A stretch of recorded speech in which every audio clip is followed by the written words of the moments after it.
नमस्कार। आज का विषय हमारा अगर कहा जाए 2025 मेष राशि वालों के लिए कैसा रहेगा, चाहे फाइनेंस हो, चाहे शरीर स्वास्थ्य हो, चाहे व्यवसाय हो, चाहे वो नौकरी हो, चाहे हेल्थ हो, चाहे वो संतान हो, चाहे वो विवाह हो। डिटेल में मेष राशि वालों के लिए इस साल 2025 में क्या स्थितियां बनेंगी, इस पर चर्चा करेंगे। देखिए, मेष राशि वालों के लिए अगर कहा जाए, जिनका अधिपति, जिनकी भी राशि मेष है, जिनका अधिपति अगर कहा जाए मंगल है, मंगल अगर कहा जाए नीच की राशि में है और कहीं ना कहीं वक्री है। ऐसे में मंगल चतुर्थ भाव में वक्री है। आपको किसी प्रकार का, जैसे जमीन जायदाद प्रॉपर्टी से संबंधित चीजों के लिए अगर आप प्रयास कर रहे हैं, बड़े प्रयत्न लगाने पड़ेंगे, व्यवस्थाएं आपकी हो जाएंगी, प्रॉपर्टी, जमीन, मकान इत्यादि चीज़ों का, घर इत्यादि चीज़ों का व्यवस्थाएं हो जाएंगी। चंद्रमा अगर मैं कहूं तो फास्ट मूविंग ग्रह है और चंद्रमा की राशि में मंगल सदैव नीच के होते हैं। ऐसे में कहा जाएगा कि कोई भी पैतृक या जमीन जायदाद से संबंधित प्रॉपर्टी खरीद परचेस में आपको बहुत सावधानी रखनी है। कोई भी काम जल्दबाजी में नहीं करना है, धैर्य से, तसल्ली से। एक बात। दूसरी चीज अगर कहा जाए शनि, पहले हम वेल्थ की बात करते हैं, सेहत की, क्योंकि सेहत अगर ठीक है तो सारी चीजें अगर कहा जाए व्यवस्थित चलती हैं। सेहत की अगर मैं बात करूं तो सेहत के लिए अगर कहा जाए तो ये भाव आपका जो है कहीं ना कहीं सेहत को दिखाता है। और शनि अगर कहा जाए तो कुंभ राशि में गोचर कर रहे हैं मौजूदा समय पे। इसके बाद 29 मार्च 2025 में इस राशि में शनि आ जाएंगे, ठीक है। और राहु अगर कहा जाए तो अपनी राशि का परिवर्तन करके 18 मई को लाभ में गोचर करेगा। ऐसे में कहा जाएगा कि जिनको पीछे से कोई बड़ी बीमारी चल रही है उनके लिए साल 2025 में, और खासकर अगर कहा जाए मार्च से लेके मार्च, अप्रैल, मई, जून और जुलाई, ये 4 महीना विशेष सावधानी रखनी है। मेष राशि वालों को महसूस होगा, मैं सभी की बात कर रहा हूं, कभी तो, क्योंकि मेष राशि ऊर्जादायी राशि है जिसका अधिपति अगर कहा जाए मंगल है। पहले तो चीजों को कर जाना, उसके बाद सोचना अरे यार जल्दबाजी में कर गया, मुझे नहीं करना चाहिए था। ये इनका नेचर होता है। कभी अति साहसी हो जाएंगे, ये भी इनका नेचर है, और अति साहस के कारण अपनी चीजों का नुकसान कर लेंगे। अगर इनके शरीर स्वास्थ्य की बात करें, शरीर स्वास्थ्य अगर देखा जाए तो सामान्य है। शनि अगर कहा जाए तो 7.5 अब आपकी जो है अगले साल से लगने वाली है, मई से 7.5। और 7.5 अगर कहा जाए तो शनि कहीं ना कहीं आपके जो है छठे भाव को देखेंगे और भाग्य भाव को देखेंगे। ऐसे में कहा जाएगा कि व्यक्ति को अपने शरीर स्वास्थ्य का ध्यान रखना है, और भाग्य भाव में धनु राशि का होना, ठीक है। और धनु राशि का अधिपति अगर कहा जाए गुरु, और गुरु मई में जो है इस राशि में गोचर करेंगे। ऐसे में आपको अपने पिता, अपनी माता के स्वास्थ्य का भी ध्यान रखने की आवश्यकता है, एक बात। दूसरी बात, पेट से संबंधित समस्याएं, हड्डियों से संबंधित समस्या, और खासकर अगर कहा जाए खून से संबंधित कोई भी समस्याओं को यह इंगित करता है मेष राशि वालों के लिए। वहीं पे आर्थिक पक्ष की बात करें, देखिए आर्थिक स्थिति अगर कहा जाए मेष राशि वालों के लिए एक सामान्य रहेगी। मई तक का पीरियड, जनवरी से मई तक का पीरियड, ये पीरियड अगर कहा जाए ये बदलाव का है। आपको मन कहीं ना कहीं विचलित होगा कि मुझे ये नौकरी ना करके वो नौकरी, या फिर ये व्यवसाय ना करके वो व्यवसाय, तरह तरह के आइडियाज आपके दिमाग में आएंगे। कोशिश ये करिएगा, जो भी करिए मई तक का बहुत सावधानी से चलिए, एक बात।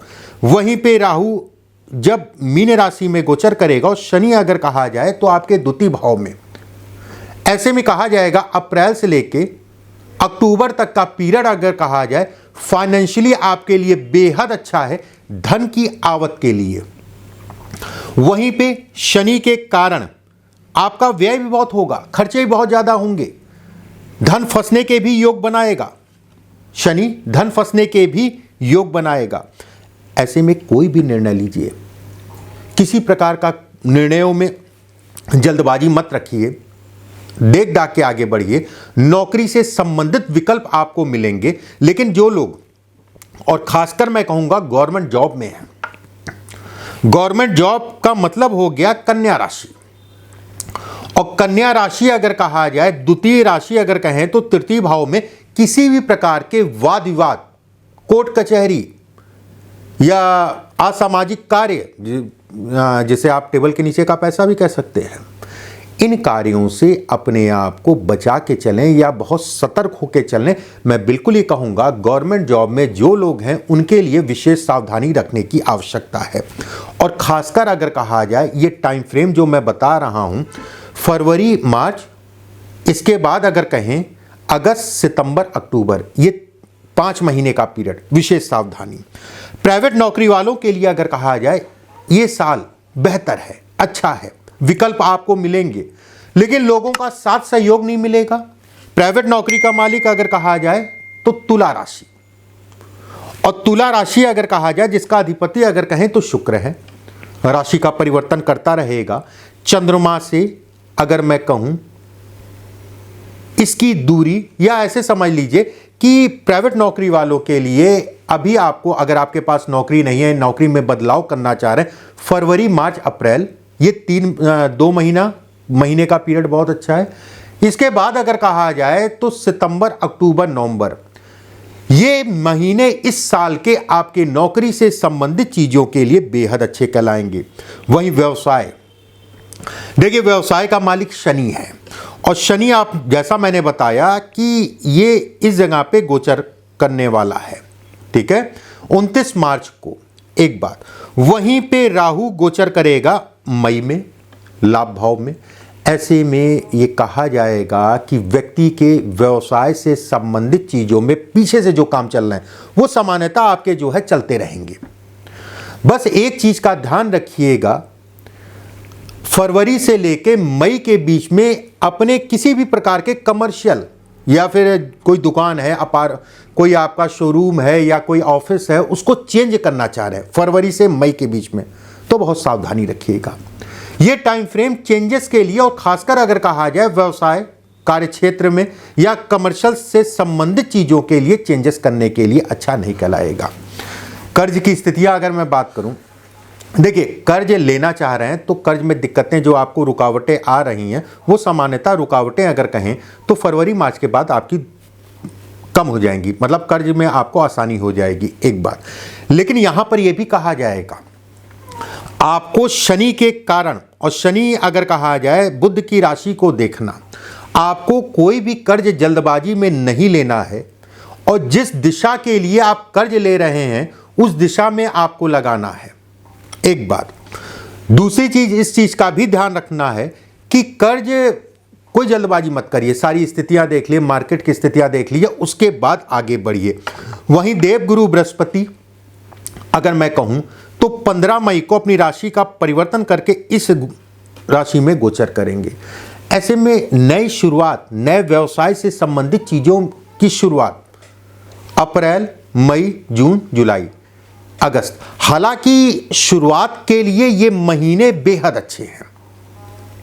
ये महीने आपके कार्य क्षेत्र के लिए अच्छे हैं, और कर्ज से संबंधित चीज़ों में निपटाने के लिए, पीछे का जो कर्ज चढ़ा है इसको निपटाने के लिए आपके लिए ये साल 2025 अच्छा है। बस कर्ज ले रहे हैं तो सावधानी रखिएगा, सारी स्थितियां देख लीजिएगा, उसके बाद आगे बढ़िएगा। कोई भी मेजर काम है या फिर मेजर कर्ज है या बड़ा कर्ज है आप देना चाह रहे हैं किसी को, या कोई आपसे मांग रहा है, उसमें भी आपको साल 2025 में सावधानी रखनी है। फरवरी, मार्च, जुलाई, अगस्त और नवंबर, दिसंबर को विशेष सावधानी रखनी है। इसके बाद अब हम बात करते हैं कि आपके रिश्ते, चाहे वो संतान को लेके हो, चाहे वो विवाह को लेके हो। देखिए रिश्तों की अगर मैं बात करूं तो ये विवाह है, और कहीं ना कहीं गुरु अगर कहा जाए तो मई में अपनी राशि का परिवर्तन करके जो है तृतीय भाव में गोचर करेंगे आपके। ऐसे में विवाह की दिशा में आगे बढ़ने के लिए, जो बच्चियों का विवाह नहीं हो पा रहा था, बच्चों का विवाह में रोड़े आ रहे थे, उनके लिए ये समय खुल जाएगा विवाह के लिए, विवाह से संबंधित चीज़ों में आगे बढ़ने के लिए, उसमें कहीं कोई दो राय नहीं है। साल 2025 का अंत अगर मैं कहूँ तो विवाह से संबंध, और खासकर अगर कहा जाए विवाह, कहते नहीं कि शादी तय हो गई या परीक्षा तय हो गई, यहाँ तक ये भी है कि विवाह के लिए भी अच्छा है कि आप इस पीरियड में विवाह भी कर सकते हैं। रही संतान वाली बात, देखिए संतान को लेके जनवरी, फरवरी, मार्च, अप्रैल ये 4 महीने का पीरियड ज़्यादा अच्छा है। लेकिन यहाँ पर यह भी कहा जाएगा कि संतान, और खासकर उन लोगों को मैं कहूँगा जो लोगों की संतान पढ़ने के लिए बाहर जाना चाह रही है या घर से दूर जाना चाह रही है, आपको थोड़ा सा केयर करके चलना पड़ेगा, देख रहा के चलना पड़ेगा। वहाँ जाके जो है क्या कर रहे हैं, बीच बीच में आपको जो है उनसे बातचीत करिए, प्रेम से बात करिए। माता है या लड़की है तो माता जी प्रेम से बात करें, मतलब उनको गाइडेंस आपको देना पड़ेगा, किसी प्रकार के भटकाव में मत आए। बाकी शिक्षा के लिए अगर कहा जाए साल 2025 अच्छा जाएगा। मेष राशि वालों के लिए अगर कहा जाए, मैंने जो स्थितियां बताई कि साल 2025 में कैसी रहेंगी, और कोशिश करिए ये साल अगर मैं कहूं तो जितनी हो सके, वक्री मंगल है और लंबा समय अभी मई तक मंगल जो है कहीं ना कहीं नीच के वक्री रहेंगे और काफ़ी सालों में ऐसे संयोग बनते हैं। हनुमान जी की जितनी ज़्यादा पूजा कर पाएं उतना ही आपके लिए बेहतर है। मंगलवार और शनिवार को सुंदरकांड का पाठ शाम के समय ज़रूर करा करिए। एक बात, हर 3 महीने में एक बार तेल, जो सरसों का तेल होता है, उससे छाया दान जो है कर दिया करिए।